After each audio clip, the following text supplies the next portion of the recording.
Etle Mobile dengan kamera ponsel akan merekam seluruh pelanggaran secara otomatis dan terinput di kantor Ditlantas Polda Sulawesi Selatan.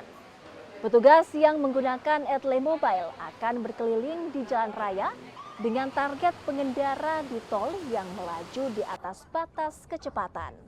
Selain mobile on board, Ditlantas Polda Sulawesi Selatan juga menurunkan 10 unit Etle Mobile handheld yang dioperasikan 2 orang petugas yang menggunakan motor.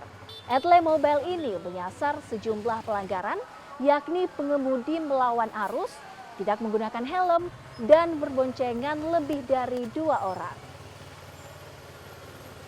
Etle Mobile on board ini keunggulannya adalah bisa mendeteksi pelanggaran batas kecepatan jalan tol.